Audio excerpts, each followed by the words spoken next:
Revenge with Karen. I knew I was invisible when the CEO called me Rebecca in front of the whole damn finance team, third time that month. I've been at that company for 7 years. 7.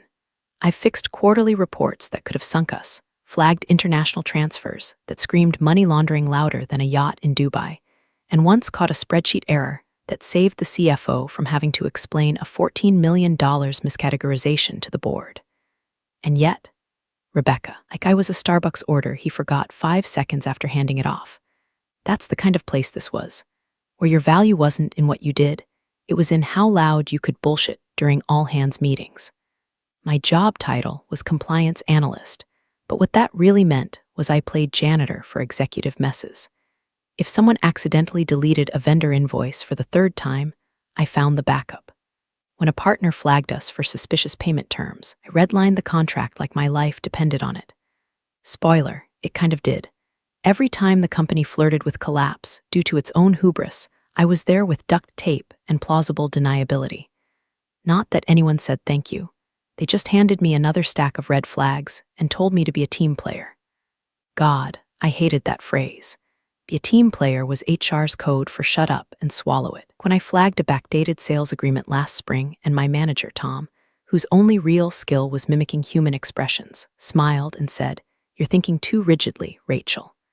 This is a dynamic environment." That same week, he got a bonus.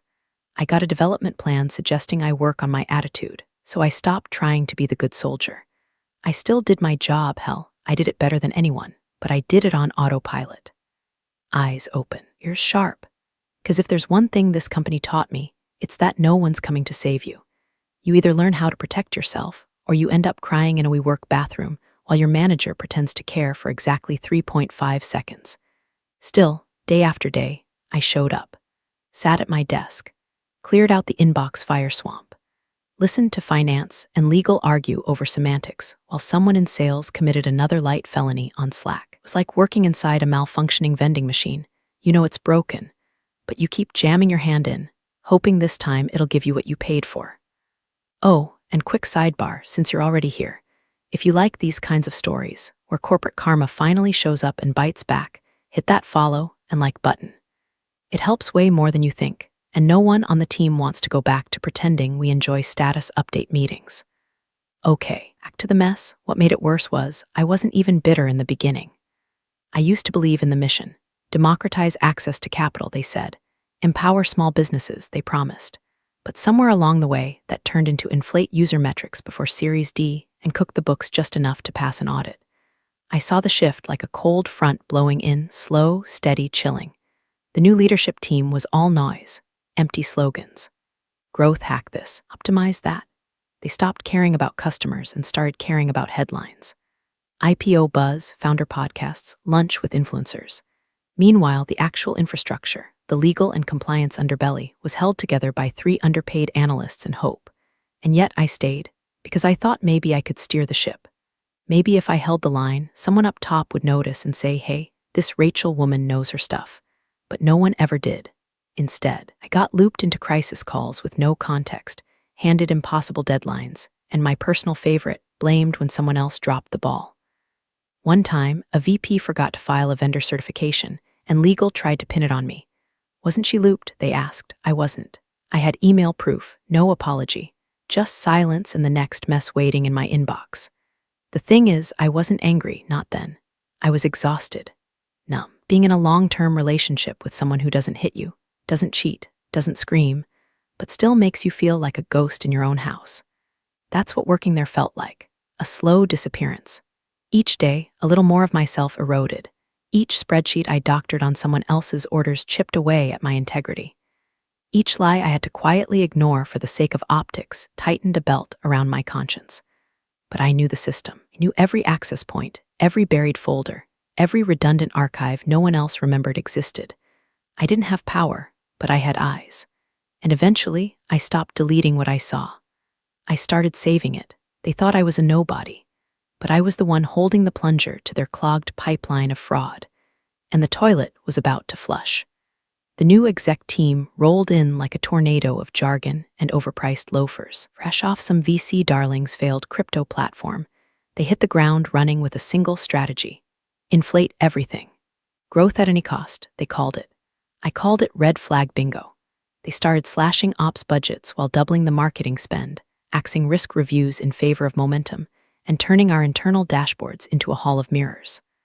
1 week into their reign, they killed the compliance committee outright, said it was duplicative with finance oversight. That's when I knew this wasn't about scaling. It was about speedrunning the company into a news headline before the truth could catch up.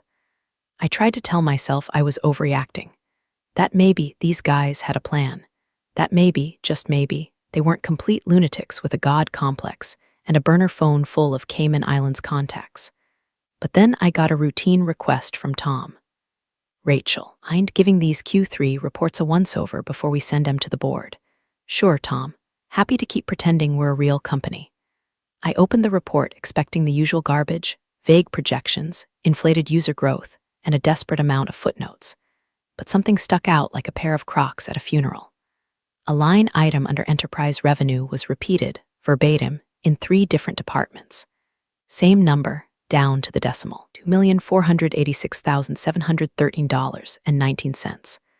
Once under SMB accounts, once under international expansion, and again under government partnerships. That was a new level of lazy. I highlighted all 3 and pinged Tom. Hey, notice this number's showing up multiple times. Is that a placeholder?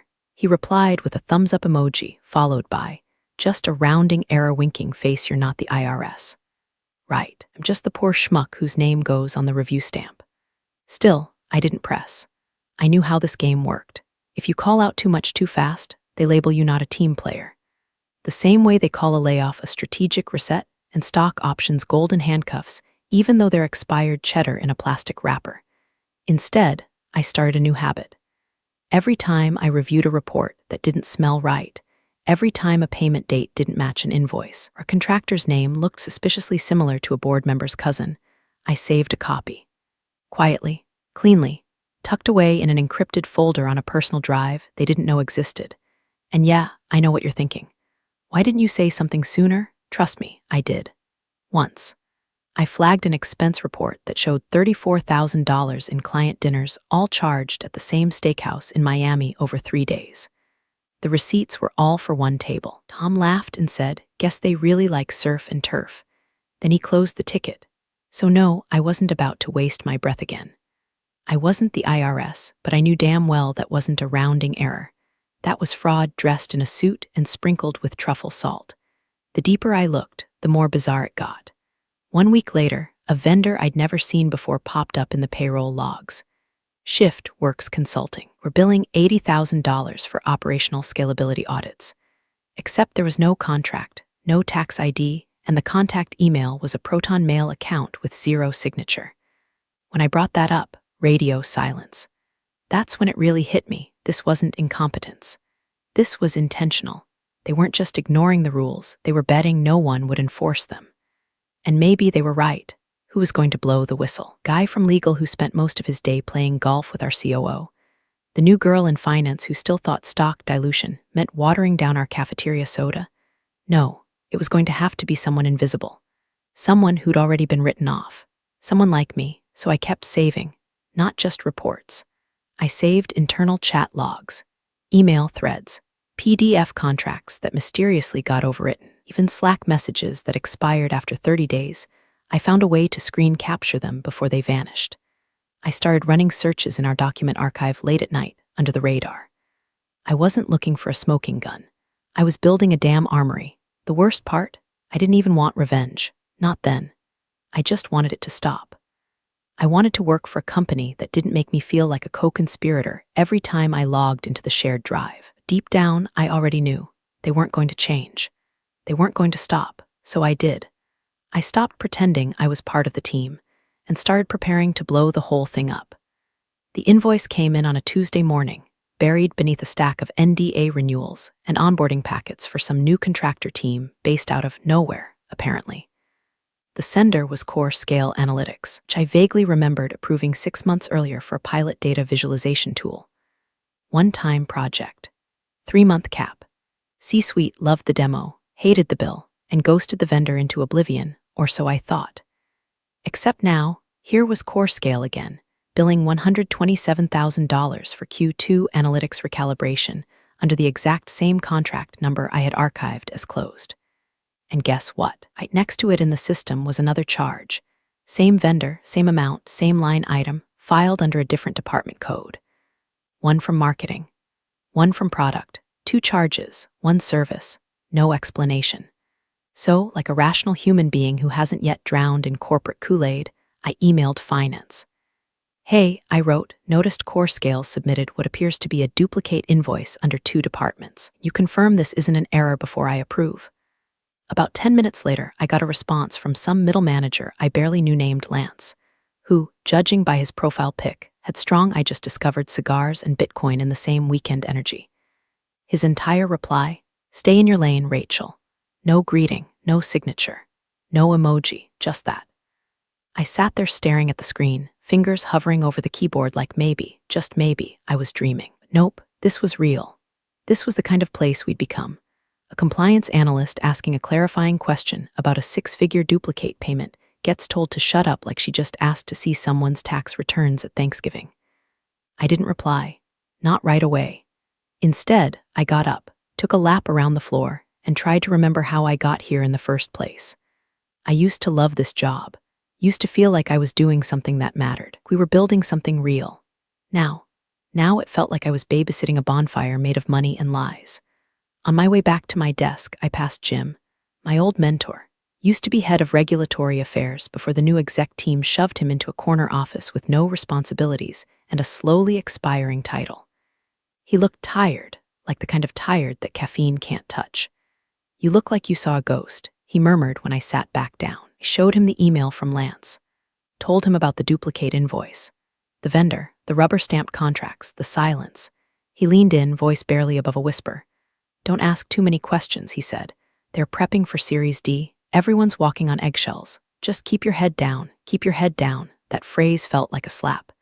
It meant let it happen. It meant protect your job, not the truth. It meant you know what's going on, but pretend you don't. But I wasn't wired for that. Not anymore. That night I went home and didn't even change out of my work clothes. I opened my laptop, sat at my kitchen table, and started Googling. Not for vendors, not for contracts, for whistleblower laws. Turns out there's a whole lot of them. SEC, IRS, OSHA, take your pick. Some even offer protection clauses, anonymity options, financial incentives. Not that I was doing this for the money. If anything, wanted to not need money. I wanted to be free of the whole thing. Of them, I dug deeper. Downloaded PDFs. Read horror stories and success stories. Found forums where ex-employees of shady startups whispered into the void about the things they saw, the risks they took, the retaliation they faced. And I realized something. If I kept trying to fix things from the inside, I'd end up like Jim, benched, bitter, and slowly erased from relevance. Or worse, I'd be complicit. This house of cards finally blew over. They'd pin it on someone like me. The quiet one. The one who should have known. Well, I did know, and now I had a choice. So I created a burner email, just to start, just to dip my toe in. I drafted a timeline of anomalies, created a spreadsheet, God, of course I did, with tabs for each suspicious transaction, vendor, payment delay, and internal message that hinted at fraud. I backed it all up on a thumb drive I stored in an Altoids tin behind the cereal in my pantry. I wasn't ready to hit send yet, but I was close, too close to turn back, because now I'd seen the monster's face, and it was smiling at me from a glass-walled office upstairs, filing expense reports for steak dinners it never paid for. They told me to stay in my lane. Fine. I was about to pave my own. By the time October rolled around, I wasn't even pretending to play dumb anymore. Every day at that cursed standing desk, because movement boosts productivity, according to the same exec who once expensed a massage chair, I stared straight into the heart of organized manipulation, wearing a fresh coat of corporate PowerPoint. The lies weren't even clever, just brazen, as if we were all frogs and the boiling water was flavored with IPO dreams. It started with vendor addresses. I was combing through departmental ledgers for the Q4 internal audit when I noticed 2 separate vendor contracts, one under marketing, one under product, both listing their remittance office at the same obscure strip mall address in Nevada. A vape shop and a dog groomer. Both vendors were consulting firms, billing 5 figures monthly for strategic engagement frameworks. A few clicks deeper, and I found 4 more. Different names, same address. Most used Gmail or Proton Mail. A few had invoices that were literal screenshots of Word docs. I reverse image searched one of the logos, found it on Shutterstock. Not even edited, and then the wire transfers started looking funny. Buried in the ledger's training and education budget line were recurring international payments to accounts in Malta, Cyprus, and of all places, Kazakhstan. All labeled professional development reimbursements. Curious, since I'd never seen a single employee on those teams attend any training, much less get reimbursed for one. One entry just read, Team Alignment Seminar Baku. There was no Baku seminar. There was no team. Then came the cherry bomb, the file. I wasn't even supposed to see it. Someone had accidentally linked the wrong document in a Slack thread titled Board Prep. It was labeled, unironically, Internal Only Donut Forward V5. XLSX. Of course I clicked it. It opened into a sleek, color-coded earnings forecast sheet. Everything looked polished at first glance. But in the Product Revenue tab, one formula cell had a comment bubble still attached. I hovered over it. It read, plus inflated MRR target by 14% to align W/Series D deck. Fix post-close. That wasn't a mistake. That wasn't a bad input. That was a plan. I sat there, staring at it like it had slapped me. Someone had built the fraud into the formula, and not even tried to hide it. Because why would they? We weren't a company anymore, we were a parade float. Hollow inside, pumped full of helium and waving to VC tourists. That night, I didn't just save the file, I printed it. Physically. Stored it in a folder labeled recipes and slid it into the back of my pantry.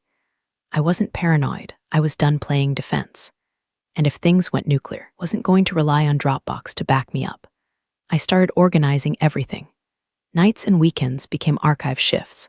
I cataloged contracts, payment trails, Slack threads, metadata timestamps. I built a nested folder system so detailed it would make a librarian weep. Encrypted drives, duplicate backups, timestamped screen recordings. I saved emails where execs joked about revenue gymnastics and making that hockey stick curve look sexier. I saved an audio clip from a Zoom call where the CRO laughed and said, if the SEC ever audits us, we're going to have to pretend we don't speak English. All of it went into what I started calling, in my head, the WTF archive. By now, the burner email to the SEC was no longer a draft. I had a thread open with a contact whose name I wasn't allowed to know. I used code names. I answered their questions. I followed their instructions. Every time I uncovered something new, I logged it, filed it, and uploaded a scrubbed copy. This wasn't a diary. This was evidence. I stopped talking to people at work unless I had to, stopped attending culture events. I ghosted every happy hour invite, every team lunch. I was done pretending I was part of something worth saving. Because here's what no one tells you. Corruption doesn't scream. It whispers. It laughs. It shrugs. It calls you dramatic when you catch it in the act. It tells you that's just how the game is played. But I wasn't playing anymore. They thought I was a quiet little compliance drone. What they didn't realize was that my side hustle was now the most organized, damning dossier this company had ever seen. And I was just getting started. They called me in at 10:14 a.m. on a Wednesday, right in the middle of me reviewing a payment trail that connected a vendor in Belize to our head of partnership sisters consulting firm in Florida. The calendar invite just said quick sync HR plus compliance. No subject, no agenda. That's how you know it's never just a sync. I didn't panic. I closed the files, minimized the archive window, tucked my thumb drive into the seam of my boot, and grabbed my mug. The office was extra quiet that day, like it knew something I didn't. When I stepped into HR, 2 people were already seated. Kendra, our HR lead who smiled like she practiced in the mirror, and a guy from legal I'd never seen before, which was a bad sign. Rachel, Kendra said brightly, please, have a seat. I sat, took a sip of lukewarm coffee, watched as legal guy slid a file across the table. On top of the folder was a printout, a zoomed-in screenshot of my desktop. More specifically, my private encrypted file manager, open in a window behind a Slack thread. It was blurred and grainy, like it had been snapped from a monitoring tool, or worse, during a remote screen record. Not damning in itself, but just enough to imply suspicious activity. Kendra folded her hands like she was settling into a sermon. We've noticed you've been using your company device for some non-work-related tasks during break periods, she said. Namely, accessing private file storage. Encrypted, no less. She said encrypted like it was a dirty word. I didn't blink. Looks that way, I replied. Legal guy chimed in next. Do you mind explaining the nature of the files? Are you currently freelancing for another organization or seeking employment elsewhere during company hours? And there it was. The trap. They didn't know what I was really doing. But they smelled something they didn't like, and rather than ask what it was, they decided to get rid of it. The company had become allergic to scrutiny. I was an itch they couldn't stop scratching. I stared at the photo for a beat longer, then met their eyes. You got me, I said, plain as day. Kendra blinked. Legal guy raised an eyebrow. Neither expected that. I didn't flail, didn't explain, didn't deny, just you got me. They thought I was freelancing. Job hunting. Maybe gathering dirt for class action lawsuit. Didn't know I'd already sent their cooked books to the SEC in 7 neat batches labeled by quarter, with timestamps, document trails, and internal commentary that made Enron look like a bake sale. But sure, let them think I was moonlighting as a freelance accountant or applying to work at a competitor. It made this part easier for them and cleaner for me. Kendra cleared her throat. Given the breach of our acceptable use policy, the potential conflict of interest, we're terminating your employment effective immediately. I nodded slowly, like I was absorbing a difficult truth. I understand. We'll need your badge, laptop, and any company property, of course. I reached into my bag, pulled out my laptop, factory reset 2 nights ago, after I wiped every trace of my real project and slid it across the table. I unsnapped my badge, set it beside the laptop, and stood. No tears, no outburst, just calm. Kendra was clearly expecting a reaction. Legal guy looked vaguely disappointed, like I'd failed to give him the drama he'd come for. Maybe they'd practiced their lines, prepared for a tantrum, an appeal, a last-ditch bargaining plea. Instead, I smiled. Anything else? I asked. No, Kendra said, blinking fast. Someone will escort you to collect your belongings. I already had. Everything personal was in a single paper bag under my desk. I didn't even stop by. Just walked straight to the elevator, down the hallway where faces peered up from cubicles pretending not to watch, and stepped into the silence of the steel box. As the doors closed, I finally let out a breath. This was it, the line. I had played the game to the very edge, but now they thought they'd knocked me off the board. They had no idea. The trap had sprung, but it wasn't for me. Just fired their own compliance officer 5 hours before an SEC case. Investigator was scheduled to request formal documentation of internal financial conduct. I wasn't the one in danger. They were. The air outside felt wrong, too clean, too light. Like the city hadn't gotten the memo that I'd just been executed by a committee of smug faces and half-truths in blazers. I stepped out of that glass tomb they called a headquarters, clutching the brown paper bag with the only 3 things I still had from my time there: a stainless steel thermos, a sticky note with my Wi-Fi password, and a pair of earbuds tangled like the last 7 years of my life. No security guard followed me. No one ran after me to say they'd made a mistake. That only happens in movies where the whistleblower wears makeup and gets a book deal. I took a slow walk down the sidewalk, heels clicking against concrete like punctuation marks. I wasn't rushing. I had nowhere to be except exactly where I wasn't, inside that building. The company laptop, left behind on the HR desk, was cleaner than a newborn's conscience. No personal photos, no browser history, no Slack messages, no drafts. I'd reset everything 3 nights ago, but before I wiped it, I made sure of one last upload, zipped archive named Internal Audit Training Materials Q1, Q3. Inside, tucked 5 folders deep, was a document labeled simply, Forecast Override 2023 Final XLSX. It wasn't even the most damning file. But it was enough to start a breadcrumb trail for the SEC if they needed something more formal than the encrypted uploads I'd already sent. The laptop also had a Chrome extension still installed. When I built myself, silent, invisible. It logged metadata every time someone reopened that file. Timestamps, IPs, user credentials. Just in case anyone decided to retroactively revise their memory. My exit wasn't the end. It was the beginning of the audit log. Back at my apartment, I kicked off my shoes and stood in the kitchen for a full minute, staring at the counter. Not thinking, just pausing. The kind of pause your body demands after 7 years of white-knuckling through fake town halls and empty promises about elevating female voices. I didn't cry. That surprised me. I thought maybe, once it was all over, there'd be a flood. But it never came. Maybe because I knew this wasn't over. Maybe because for the first time in years, I wasn't holding someone else's mess. I opened my laptop, my real one with the worn-down spacebar and stickers peeling off the lid, and logged into the encrypted inbox. One new message from my SEC contact. Simple subject line, ready when you are. I typed the final note slowly, carefully. Attached the last annotated timeline, complete with backup files, voice memos, and the cell formulas they thought I'd never notice. I included internal emails, contract discrepancies, asset logs, the internal-only Slack channel I'd been silently recording for 6 months. Then I hit send, and just like that, the match was lit. I sat back in my chair, the old one with the cracked armrest and a squeak like a dying duck, and listened to the silence of my apartment. No pings, no meetings, no fake laughing at product managers who still didn't know how to spell compliance. The world kept moving. Cars outside, someone's dog barking, distant hum of a delivery truck. All so normal, and yet something had shifted.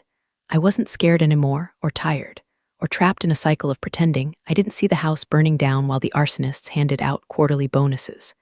Now, I was the fire alarm. Now, I was the thing they didn't factor in. They thought I'd walk out and vanish, that I'd take my severance and find a quiet job at some other soul-sucking company with better coffee and fewer lawsuits. They forgot what I had. Access, memory, documentation, patterns, a habit of saving everything, and a very bored, very motivated SEC contact who had just received a 6-part series in corporate self-destruction. No, I wasn't done. I was detonating, quietly, precisely, and every piece I'd planted was about to go off. At exactly 2:17 p.m., 5 hours and 3 minutes after I handed over my badge and walked out into the fall air, the company's stock stopped trading. Like that, just froze, no warning, no explanation. The little green arrow on the live ticker curled in on itself and vanished, replaced by a dull gray hyphen. CNBC ran a breaking news banner less than 2 minutes later. SEC investigating tech firms for financial misconduct, tied to internal whistleblower.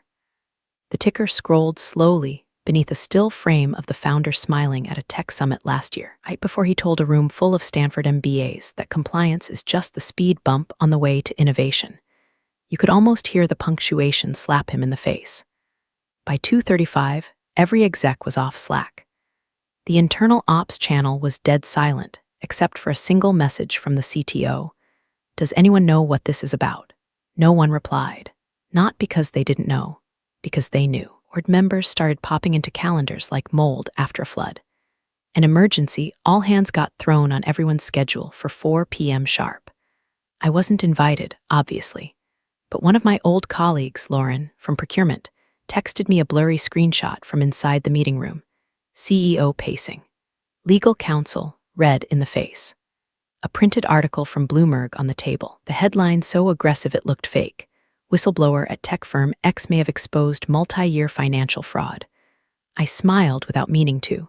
It wasn't joy, it was release. Like a muscle I didn't know I'd been clenching for months finally went slack. And then my phone started buzzing.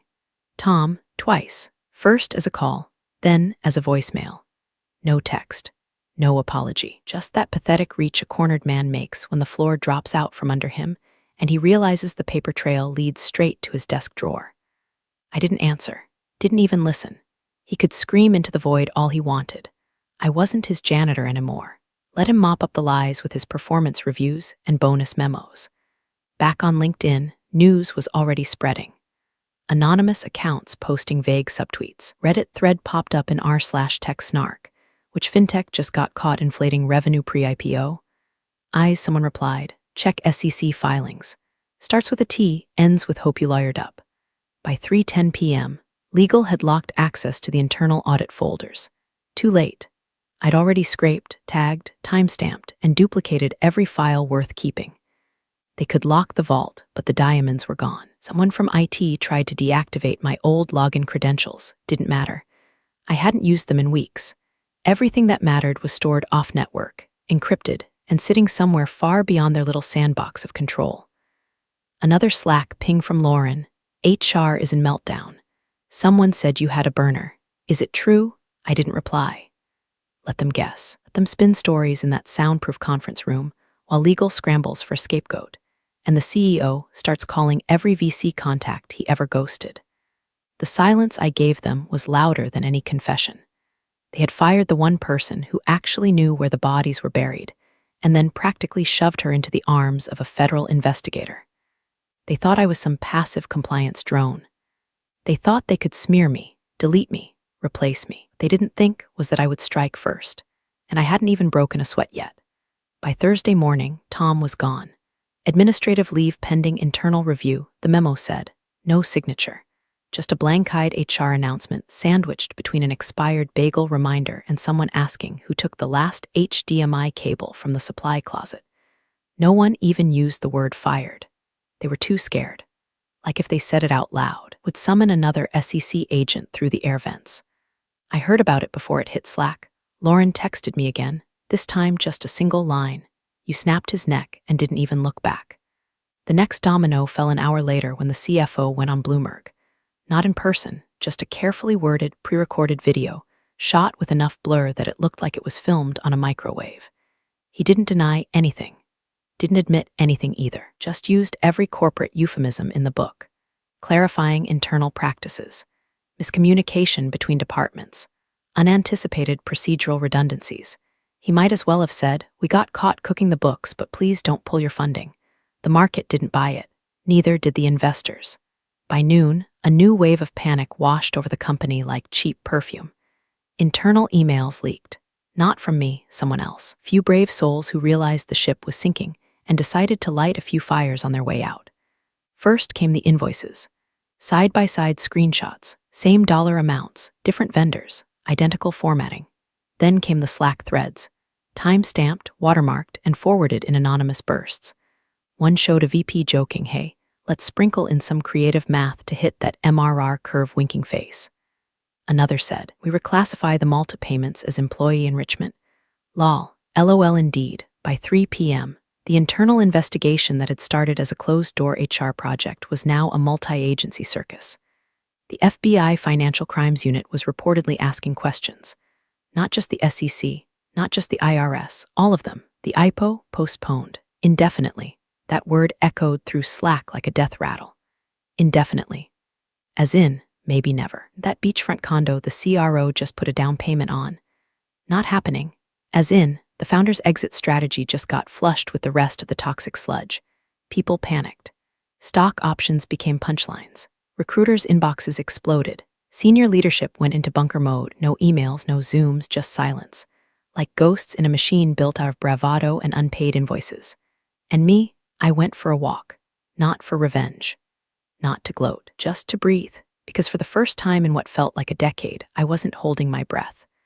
I wasn't waiting for someone to notice the mess and hand it to me with a smile and a deadline. I had handed them the mess, and they were choking on it. My phone buzzed again. Another unknown number, probably legal or Tom, or the CEO trying to rebuild the relationship in a last-ditch attempt to make me go away. I let it ring. They didn't own my time anymore. Didn't own me. There's a power in silence they never understood. They thought the loudest person in the room wins. The one with the microphone, the spotlight, the board seat. But silence, true silence, backed by hard data and strategic timing, it's a goddamn wrecking ball, and it had just made impact. I checked my email. My SEC contact had sent me a thumbs-up emoji. Just that. No subject line. No attached files. Just a digital wink across the war zone. I laughed out loud. On a street corner in a city that had no idea it was witnessing a funeral for a fake empire. And as I stood there, watching people rush past me on their way to somewhere safe, I felt something I hadn't felt in years. Not revenge, not even relief, control. My voice had always been there. They were just too busy silencing themselves to hear it. Well, they were listening now. And I wasn't done yet. The report dropped at 6:42 a.m. Eastern Time. I was halfway through brewing coffee when my phone lit up with a news alert that said everything and nothing all at once. SEC filing hash 22 to 3798, whistleblower disclosures from internal compliance officer. That was me. The filing didn't name me directly. It didn't need to. Anyone on the inside, anyone who'd worked in that building, sat through those all-hands where we all clapped for fake numbers and bloated graphs. They knew. Was the breadcrumb trail I'd left behind, dressed in spreadsheets and Slack threads, coded inside formula cells and audit logs. It was my voice in a language only corporate liars could understand. By 7:03, someone on Reddit posted a photo of a crumpled termination letter found in the office recycling bin. It had my name, my start date, my end date, stamped and signed by HR with a smug little policy violation reason tacked to the bottom like a scarlet letter. The post title? This is who brought down tech firm X. She deserves a goddamn monument. Within an hour, it had 8,000 upvotes and a custom flair, the Compliance Avenger. LinkedIn blew up next. A dozen ex-colleagues messaged me. Some were stunned, some apologetic, some just wanted to say thank you. The ones who stayed silent were the ones still hoping the CEO would call them into the war room and hand them a title bump for loyalty. Good luck with that, because by 9 a.m., the company's value had dropped 43%. 43% overnight. Shareholders rioted, not metaphorically. They showed up. Outside headquarters, on social media, at investor forums. One posted a furious thread detailing how he mortgaged his second home banking on the IPO. He told us the books were clean, he wrote. Turns out, the books were written in crayon. Then came the press conference. It was hastily thrown together in a co-working space that looked more like a hostage den than a billion-dollar tech company's PR platform. The CEO, once smug, cocky, dripping with disruption, stood behind a wobbly podium, the mic feed cutting in and out. His hands shook. His tie was crooked, looked like a kid caught spray painting lies onto a burning billboard.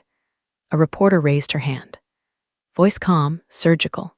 Mr. Dahl, when did you first become aware of the allegations outlined in SEC filing hash 22 to 3798? He stammered, blinked, looked down at a sheet of talking points that no longer mattered. We take all concerns seriously, and we have a process for internal evaluations, which unfortunately was not followed in this case. Translation, we ignored her. We tried to bury her. We thought she'd go quietly. I turned the volume down and watched him fold, not just him, the entire performance. This carefully constructed empire of jargon and backdated contracts. It was collapsing in real time, live-streamed on every business channel, tweeted by every finance bro who once drooled over our disruption metrics. And me? I was in sweatpants, curled up on the couch with a warm mug of coffee and a front-row seat to the reckoning. I pulled up my email. There it was. The offer letter from Rivet Pay, our former competitor. A better firm, smarter, and now, thanks to the chaos, a hell of a lot stronger. They didn't ask what happened, didn't pry. They just wrote, "We're impressed. Let us know when you're ready to lead."